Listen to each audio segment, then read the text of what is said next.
we're holding in the middle of the chapter 29, how the Yoseph explains that when he says that who is the Beinoni? The Beinoni is basically his guf, his nefesh habahamis, his animal soul, in contrast to the tzaddik, where the tzaddik is everything about him,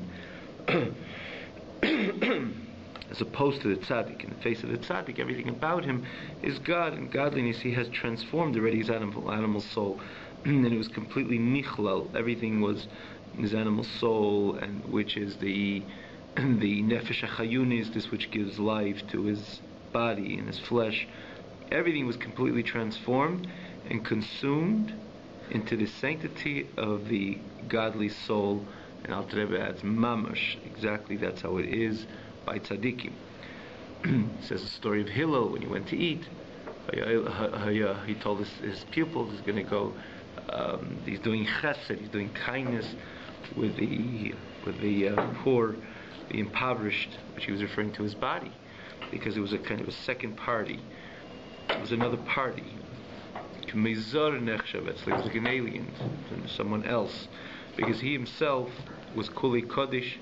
Everything about him was completely kaddish, and again, not only his godly soul, but his everything about him was completely transformed l'teif to good, as opposed to the Beinoni. We'll begin over here. The Beinoni, again, we elaborated on this idea in the previous classes, which or the previous class, this particular this specific contrast between the Beinoni and the tzaddik. Everything is updated. Again, you could look at the Tanya, the kosher tube, but with the text, tanyaonline.com. You have it with the text, and go back to the previous classes easily. And we continue over here. Beinoni, as opposed to the Beinoni, as opposed to the Beinoni, because the essence of the animal soul, which, as we learned in the previous chapters, the earlier chapters, towards the beginning, with Alter Rebbe says, where does the nefesh hachayunis habahamis come from? Misitra achra, which comes from the spirit of impurity. If you remember, though, that Alter Rebbe then, he elaborated, I believe, in this very past class as well, you can see on these above mentioned websites, that it was that the nefesh hachayunis habahamis has the ability, the animal soul has the ability to be transformed. It comes from klipas nega. If you remember that neutral klipa, which he spoke about this idea of this notion of neutrality which exists within klipa, the klipas nega, which is this neutral type of klipa, it has the ability to go forward and regress. Go forward means that it has the ability to take it has the ability to be transformed. We gave example, kosher food. It's not essentially holy. It's, you can take it and you can move forward with it. You can transform it. Like a bracha, you do a mitzvah with a koch, with the energy of this which you consumed, which you ate. Alter Rebbe there says, and chas v'shalom, you could do the opposite. You regress with it. In other words, you could bring it down to the lower level of impurity. We spoke then. There's a shalosh kupsat meis, things which are it's an inherent evil, which is or this which is associated with the nefesh shalosh kupsat meis, and inherently evil, like non-kosher piece of meat. You can't elevate it. Again, we elaborated then in the very much in the earlier chapters. But what I'm mentioning this is over here is because that the nefesh hachayunis habahamis by the Beinoni, or rather one step before the nefesh hachayunis, the animal soul also comes from that neutral klipa, meaning to say that it can be transformed, and that's why the tzaddik can transform it and did transform it. And everything in the tzaddik's life, everything has become kaddish. His animal soul, his body, everything about him is kaddish. The animal soul doesn't express anything animalistic. It became completely transmuted and completely transformed to a lakus, as opposed to by the Beinoni. In other words, we mentioned this, that nefesh habahamis comes from this neutral klipa, klipas nega, just to say how it can ultimately be transformed. Because anything comes from the lower level of klipa, the shalosh kupsat meis. Again, these are terms which we expanded on very much, just to bring out clarity and to put things into perspective and place in the earlier chapters. But the lower level Shalosh Klipas HaTamei, which is Shalosh Klipas HaTamei, can never be transformed. I'll give you an example. You can't take a non-kosher piece of meat, make a bracha, consume it, and believe that you're elevating it through learning Torah for 3-4 hours after, with the energy of that non-kosher piece of meat. That doesn't work. On the contrary, not only not elevating it, it's bringing you down to that area because you consumed it. So it's bringing you down. You engage with it. So it's bringing you down into that area where it receives its energy from. That is a lower level of klipa of klipa, which is the sitrach, the energy of impurity, as opposed to the klipa snega, which is the neutral klipa. Again, we use the term, and we explain why we use the term neutral then as well, because it can be transformed. So by the tzaddik it is, but by the Beinoni it's not. The Beinoni has not yet transformed his nefesh bahamis, and therefore remains a behema, to be bold and to be sated as it is, which means it continues to present animalistic lusts, covets, and desires on a constant basis in the life of the Beinoni. Again, he's never called a Rasha because he never gives in to these lusts and temptations. Ever. Because the moment one gives in deliberately, he adheres to the call, to the animalistic message of the Nefesh Bahamis, may it be in action, may it be in speech, may even be in thought, deliberately think something which Torah prohibits the person to think, as an example. And again, these signals are coming from the animal soul, which wants to compel or to suggest that the person should think this inappropriate. And the person gives in, he adheres to that call, and he deliberately, chas v'sholom, knowing that it's an inappropriate thought, thinks about it. Doesn't matter if it's a second or a millisecond. He's called a Rasha according to Torah. Torah brings the ayahs from the Gemara, from the Talmud, proofs from the Talmud. So he's called a Rasha. Beinoni is never called a Rasha, but yet the temptations he has. What does that itself say, the temptations he has? That the Nefesh Bahamis has not been transformed. And it still presents itself as a animal, with animalistic presentations and animalistic desires, animalistic signals, and wants to persuade the person. He wants to rather take over the actions, speech, and thought of the Yid. And that the action, the speech and thought of the Yid, chas v'sholem, to express itself in this very animalistic manner. And again, if it does, it's called a Rasha.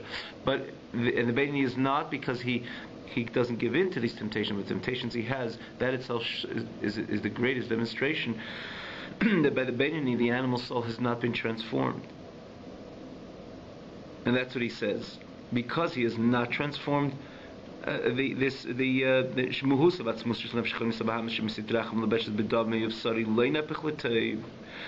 animal soul, which is again comes from the sitra achra, from the impure forces, though the higher level, the klipas nega, but still sitra achra it is impure the energy of the nefesh bahamis comes from these impure forces, which is invested in the blood and flesh of the Beinoni. Was not transformed to good. So if that's the case, if you look at the Beinoni, he adamatzmi, this is who he is. If you want to classify and categorize the Beinoni, if you look at who he is distant from God with the ultimate distance. Why? Because the power of lust which exists within this animal soul doesn't stop by the borders between the permissible and the prohibited. So because it's all about doing everything which contributes to its comfort, and these are the animalistic presentations where the animal soul presents to this Yid, to the Beinoni. So once a person is ready to, or once you're dealing rather with animalistic presentations, or presentations which are animalistic, means to say which are there just as we mentioned, this is the life of the animal, whatever contributes to its comfort, that's what it does. And the same thing, these are the messages which we get, do everything which contributes to your comfort. These are the signals which we all know it, which we receive from the animal soul. So it not necessarily begins with something bad. It could be still in the realm of the permissible. Eat that, sleep a little more, and so on and so forth. So obviously something shouldn't be taken out. Shouldn't be taken out of context. If someone sleeps through a shir and Torah, which he formally has, that borders Aveda, that's bittul Torah, that's already crossing from the line of the Beinoni to the Rasha. But you're dealing with the permissible. The messages, the signals could be still within the framework of the heter, of this which is permissible, but yet because the messages be an animal, mean to say do whatever contributes to your comfort. So then, because of that, there are no formal borders between the permissible and the prohibited. Ideal in concept. In other words, once the messages be an animal, mean to say do whatever contributes to your comfort. So then it's so easy to follow with this message and to cross the border between the permissible and this which is prohibited, because the permissible and the prohibited have in common many times: this is comfortable to do, this is comfortable to speak, this is comfortable to speak, to think, this contributes to your pleasure, and that contributes to your comfort. So go ahead, act and speak and think something which is categorically prohibited, because its message is not do the prohibited, it's just give in to your comforts, give in to your desires which bring you comfort. So it perhaps starts and initiates with this, its presentation maybe initiates with this which is permissible, but you're dealing with ultimately you're dealing with the message: do whatever is comfortable for you, do whatever you derive pleasure from. So there is no real border between the permissible and this which is prohibited. So if you look at the Beinoni with all his efforts and credits, the fact that he's never a rasha, he never gives in to any taiva, in other words, we never give in to that signal to actualize and to follow through in action or speech or thought with these signals. And again, he deserves a lot of credit, but if you want to look who he is, he has an nefesh bahamis, which is vitalizing him, which is the main source of his energy. This is the nefesh bahamis, which is invested in his blood and his flesh, which is again was not transformed to good. So what are the signals? The signals could be signals which tell him to desire or present him this presentation, which evokes a desire for him from this Beinoni, even things which are prohibited. So this is not a good. This doesn't look like a good, a pretty picture. And that's what Rebbe says by the Beinoni. He's if you look at him, if you want to define who he is with all his struggles and with all his efforts and with all his perhaps credits which he gets for all his efforts and struggles and challenges, and which he overcomes, he indeed overcomes. That's why he remains with the term Beinoni. So he is overcoming every single temptation, every single presentation of the nefesh bahamis, which wants to tell him do that, speak that, think that, he overcomes. That's why he's not a Rashi, he's a Beinoni. But with all his efforts, if you want to look at him as who he is, this is an entity which is constantly presented with messages which which can be contrary to God's desire and God's will, not even in the realm of the permitted, but even in the realm of the prohibited. So if you look at the Beinoni itself, because he has such a potent nefesh bahamis, he's rachik mi Hashem b'tachlis harichuk. Conceptually, or if you look at him, who this individual, what this is, if you want to classify this entity, this is an entity which the nefesh bahamis is overwhelmingly present. Animal souls overwhelmingly present, and with such determination and even potency, which means this message is so potent. Therefore, it's always a struggle. And what is the message? Think that, do that, speak that. And not only this which is permitted, but as we mentioned, because it's about giving into your comfort. So you could even, the presentation is even cross the line of this which is prohibited. So if you look at the Beinani, it's an entity which is rachok mi Hashem, which is distant from God, with the ultimate distance. And like you can consider, because there is temptation, and the temptation of Mishramis could also desire things which are prohibited, which are clear, squarely neged Ritzei Yisbarach, which is contrary to Hashem's Ratzon. Even though doesn't have a desire to actually do them, because he's the Beinani. The Beinani doesn't do them, doesn't think, and doesn't speak this which is b'peil, contrary to God's desire. So he doesn't have this type of, he doesn't to do it, will never fall through to actually do it, this which is contrary to God's desire. It's not abhorred, it's not disgusted, it's not disgusting, it's not disgust, it's not abhorrent in his eyes. It's not mos in his eyes. Kibet tzadikim, like tzadikim, which is like we said before.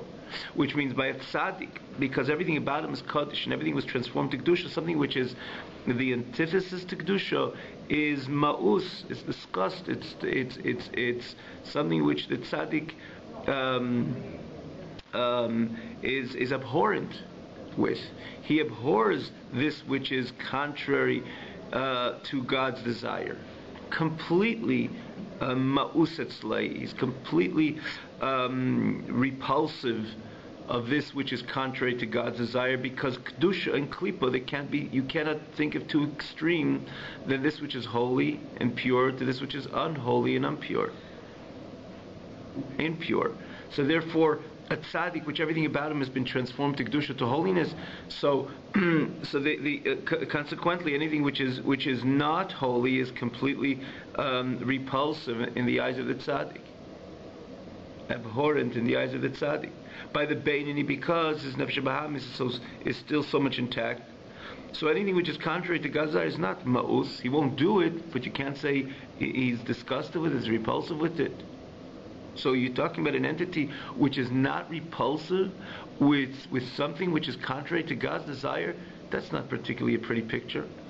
So the Beinani, from that perspective and point of view, is rachik meshem betach. He's with all his efforts of maintaining the status of a Beinani, he is distant from HaKadosh Baruch Hu, with the ultimate distance. And from that perspective and point of view, is garua meshukot u'masuv Yoseph mibalachai matmei.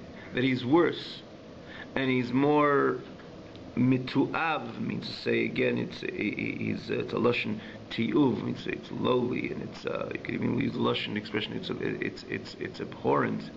Also, mituav is something as well, which you could use that term, but in other words, it's worse and it's lower.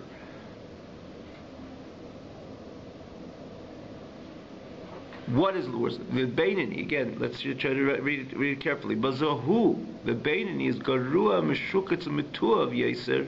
He is worse, meshukatz mlashon sheketz, something separated, something which is dirty or lowly. Umituav, the similar connotation. He's worse. The Beinani Yosef balachai matmeim ushkatzim and masim, worse than the impure creatures. And actually shkatzim or masim, which are these creepy creatures which are non-kosher, and we think about them as something like many times.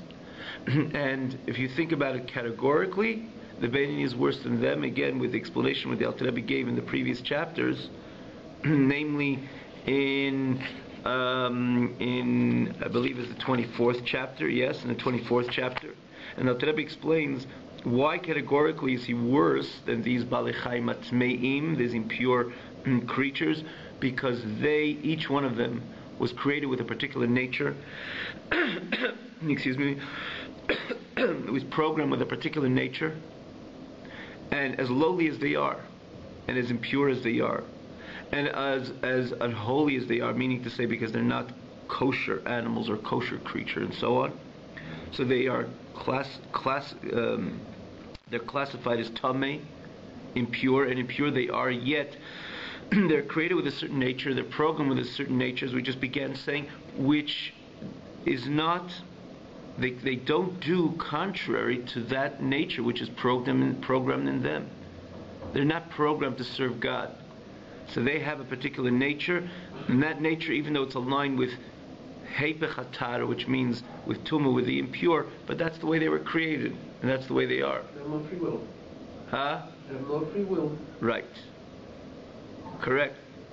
The Beinoni, however, he is susceptible or vulnerable to cross the line or to desire things, actions, speech, and thoughts which are contrary, neged ritzayne, contrary to God's desire and God's will. All these balichaim, tmei, mishkatzim, and masim, which we just mentioned, they're programmed in a way, even though again they're classified as tamei, but they cannot do something which is contrary to God's desire. The Alter Rebbe in the previous chapter, in that chapter Chavdalit, he brings from Bilam, which was all about tumah, was all about impurity. But nonetheless, the Torah testifies in Bilam's words, I cannot violate God's dictate. Even Bilam, which is a symbol of impurity in the human race, naturally. And similarly, everything which is created and programmed by God, it might be tummy, but it doesn't go contrary to God's desire. The Beinoni is vulnerable to go contrary to do something or think something or speak something which is completely contrary to God's desire. He won't actually do it. He won't think it. He won't speak it. But he has a taiva, he has a desire to do so, to speak so, to think so. So therefore, categorically, he is worse and lower in level than these balichaim, these creatures which are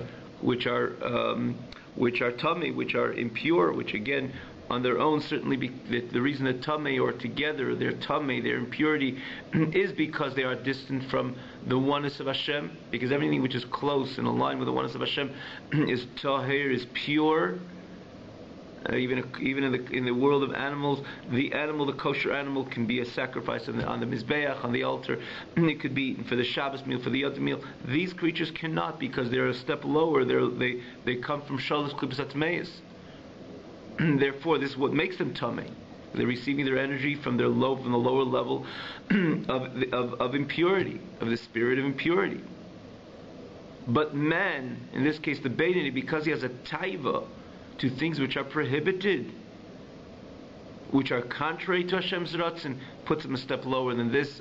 These creatures, because they cannot do, they cannot violate, they cannot do contrary to God's desire. Which this is a very strong yet stark statement over here about the Beinoni. So you're dealing with somebody who le'ovar es pi Hashem, he never violates, not in action, not in speech, not even in thought. Which, if you, from a certain perspective and point of view, or someone who doesn't learn Tanya, you say, oh, this is a real big tzaddik. And a Beinoni is indeed a very high level if you think about who he is.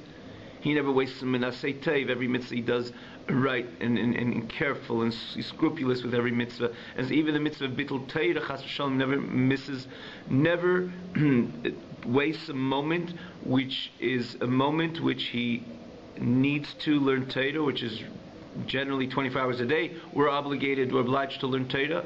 Yet that is not as practical in the life of the Yid, and therefore we have kviyas itma Torah. We have times that are designated to learn Torah, and if a person could learn more, he must learn more Torah, because that is the mitzvah of limdat Torah. The person has to learn Torah at all times, to the exception when he can't, when he has to go work, when he has to accomplish this, that, and the other, in his connection, and his in his as a human being. So Torah exempts him from learning Torah the time when he has to go work, as an example.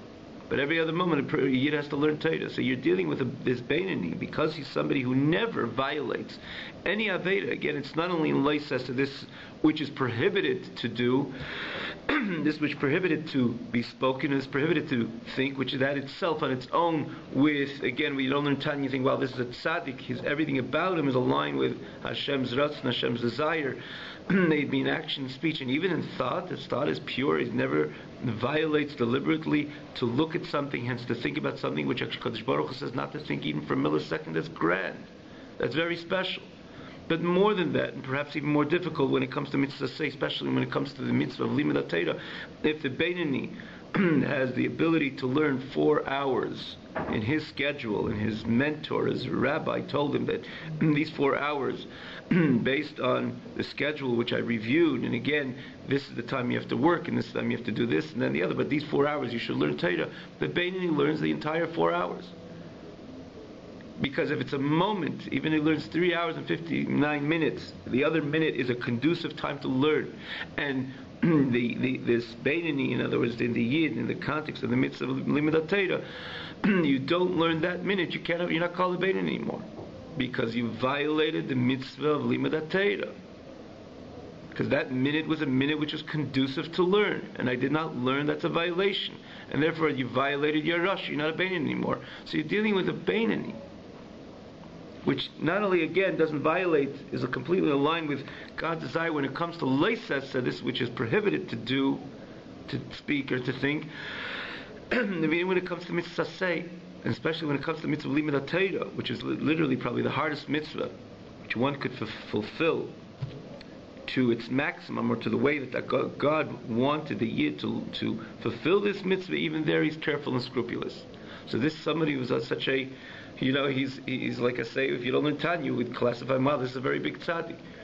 Not such a tzaddik. He has a yitzhahara, he has an animal soul, and this animal soul has a desire to do things which are completely contrary to Ratzon Hashem, which no other entity, no other creature in this world has. And therefore, David HaMelech, and therefore, again, this justifies this above-mentioned statement of Ozel Gorua Meshukitz Mesuv Yesrim Balechai, which are tmeim, these creatures which are impure, because again they have no desire, and it's not possible in their whole makeup, even though they come from the lower level of impurity. Again, that's what renders them tamei, so you can't consume them and so on.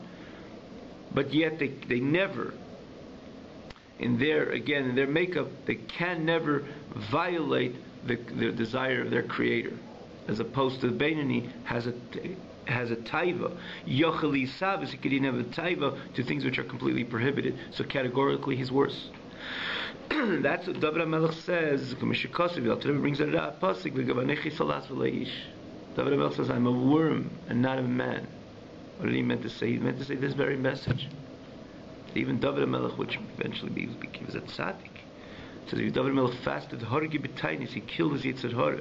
Meaning to say everything about him was Kodesh, but at a certain point, David HaMelech says, I'm a worm and not a man, because he was trying to demonstrate this very point, that a worm that cannot violate God's desire, and man can. But Rebbe continues in his brackets. Even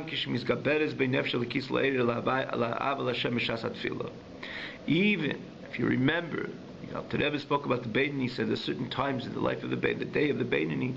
The Beinani is similar to the tzaddik. You could equate him to the tzaddik. In other words, that he could experience everything about him is engaging or is involved in godly pursuits and desires.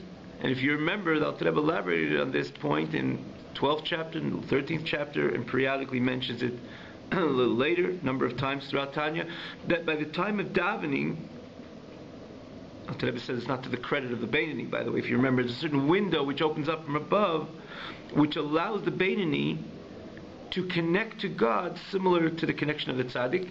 It means to say that even his animal soul, like it's a commercial, it's a partially transformation of the animal soul at the time of prayer. What does that mean realistically? That a person could have a true, tangible, and effective love to HaKadosh Baruch Hu at that time.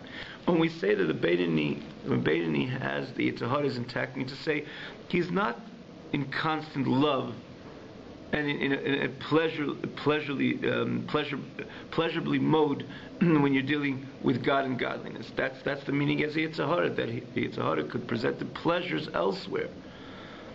When a Beinoni davens, if he exercises a healthy prayer at a certain point of his davening, he could really become intimate with his Creator. Means to say, his whole pleasure, in his whole desire, his whole love, is with his Creator. That itself says that the animal soul is not presenting anything animalistic. So at that point, at the time of davening, it's a complete transformation, which is tantamount to the category in the life of the tzaddik. And again, the Rebbe said this is such a special kind of commercial, special time in the status of the Beinoni, or in the experience of the Beinoni rather, that he can completely transform his animal soul to be to kedusha, to godliness, to sanctity, to a state of complete dveikus with the divine. That we said the true prayers, when a person throughout his prayer truly becomes intimate with his Creator. Intimacy is associated with pleasure.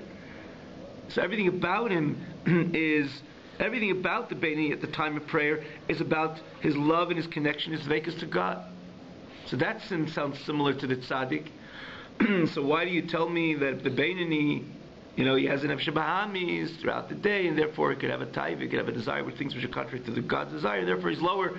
That I'm lower than anything else, any other creature. But isn't the Beinoni have the ability to daven, and not only once a day, but a few times a day? Actually, if you remember in this context, Al Rebbe brought this beautiful Gemara in Brachas Halavai Shis Baladim Kolim Kolik. Halavai, which would be the wishes that the person should be able to daven a whole day. And Al Rebbe explains this again, aligns this with this special bonus that the Beinoni has, that at the time he davens, his Avodah service is similar to the service of the tzaddik, and that's why Halavai, let him daven a whole day, so he's, he could experience that tzaddik experience, not only for that hour or 2 hours, but throughout the entire day. Pragmatically, it doesn't usually work out, but if you think about it conceptually, it's the best wish the Beinoni could wish himself, that he could, or even not only wish himself, but exercise to extend his davening, because at the time of davening he has that bonus that his service is similar to the service of the tzaddik, that everything is about his nefesh bahamis, his animal soul is completely transformed to God and godliness, and that is simply the idea of davening, that he has no other desire, he has no other love. He has another lust. He has another other temptation. The temptation and lust and the taiva, in the tainug, his pleasure is to his Creator, with his Creator, and that's why the Beinoni has the ability to stretch his davening longer and longer, if he can. That's the halavai, because at that moment, the time of davening, it's similar to the service of the tzaddik. So now, getting back to this context, Al Rebbe says, what about the davening?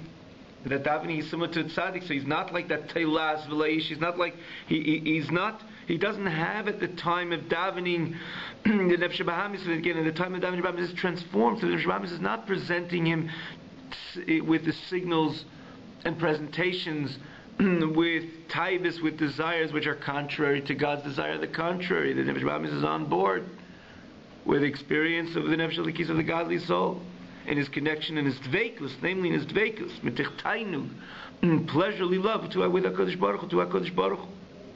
Al Rebbe says, it's b'shas hatfilah. So the time of davening, so there was any b'emes lamiti legamri. That shows that it's not something which is virtually true. That shows it's not inherently true. The fact, because it's something that removes itself the moment he finishes davening. And he takes off his tefillin, and he says, it's a shalom, he's back to normal. Suddenly he notices that he has other drives and other desires, which again, the Alter Rebbe said in the context that don't fear and let not this take you over and that does not bother you. It should bother you, but it shouldn't disturb your Avodas Hashem, because this is who you are. The time of davening, you have a bonus, but after that, you're at Beinani, you're not at Tzaddik, you have an Nefesh Bahamis, and therefore serve God in this fashion. Which fashion? A fashion that despite you have the challenge, you have the temptation, don't give in to that temptation, not in action, not in speech, not in thought, and this is who you are, Beinani, till Hashem decides to upgrade you. That's what Alter Rebbe says it in a number of places in the context. In other words, when he speaks about Chilefes Ve'veres Hachat Tefillah, that experience ceases once he finishes davening. The Alter Rebbe puts it in perspective there, explaining the Beinani, who he is. Because again, if we remember, we spoke about this many times in the life of the one who wants to serve HaKadosh Baruch Hu prior to learning Tanya. There's a lot of confusions. He davens, he thinks he's in love with God, he goes out the streets, all of a sudden he has other temptations that he has to hold himself back of looking something inappropriate. What do you have to hold yourself back? It's because you have a desire to that. And then you think to yourself, I have a desire to God, a desire to that. And that's why over the years, until the Alter Rebbe came with this clarity about this great status of the Beinani, this great Aveda, the great Aveda of the Beinani, yet he has his animalistic soul, his Yitzhahar is fully intact, caused confusion into the Avodah Hashem, to one who served God. Now, Alter Rebbe brought clarity. This is who you are. By davening, you have that bonus that you can completely transform your Nefesh Bahamis. In other words, you could have an intimate relationship with your Creator. Intimacy means to say that your whole pleasure is with your dveikus, with your connection with your Creator. After davening, it's a different story. But in this context, Alter Rebbe says, don't tell me about his prayer, which again, that there his Nefesh Bahamis, animalistic soul, is completely transformed, and therefore he is not lower. In other words, you can't say he's Garua Meshukatz, he's lower than the Bali Chaim Atzmeim, these impure creatures. Because again, you want to tell me it's because it's davening? No. The fact that after davening it completely disappears, that shows that it's not part and parcel of the Beinani. With something, with a famous expression, emes, something which is true from beginning to the end. The Rebbe also brought that pasuk regarding emes by a tzaddik as opposed to the Beinani. It's not emes. If you know the word emes has the three letters aleph, mem, and taf. Aleph is the first letter, Mem is the middle letter of the alphabet, and Taf is the end. Because that's what truth is all about. It's truth from beginning to the end. There's no such a thing half true. I mentioned once beautiful vart. I think it was the Kotzker. I think I mentioned this class as well. It's amazing. Amazing. It's such a beautiful, beautiful vart, so beautifully and poetically said that 99%. See, I'm not saying it right. The Lashon was like this: 99% of emes is 100% sheker. I'm probably not saying it right. I remember, but this is the point. The point is, something which is true from beginning to the end. There's no such thing half truth. And if it's 99% truth and 1% it's not true, so it's 100% false. The Alter Rebbe says the same thing over here. You're telling me about the Beinani at the time of prayer. Even a few times throughout the day, he could pray, and therefore he's similar to the tzaddik. What happens after prayer? After even experiencing, exercising a healthy prayer, the way a Beinani can pray with a bonus which is given milmaila from the heavens above, as we mentioned, a special window opens up, which allows the Beinani to connect to his Creator in a way which you look at him at the time of prayer, which is very similar to the life of the tzaddik, which means his only pleasure is only in God and godliness. It's wonderful, but the fact that after the prayer he goes back to his original state shows that that's not his true category and classification. Therefore, we'll stop over here, but therefore, when the Alter Rebbe speaks about dealing with the problem, again, to keep it in the context, why is the Alter Rebbe mentioning over here, classifying the lowliness of the Beinani? Because the Alter Rebbe is telling us, based on this which we learned in the very beginning of the chapter, when the Beinani sees that the Eira Neshama, the light of the Neshama, is not penetrating his body, the point is to break himself. If you remember again with the example of the Rosh Hashiva in Gan Eden said a log, it's the right material for the fire to catch and hold itself and carry itself, but yet the log is stiff, the fire will not penetrate.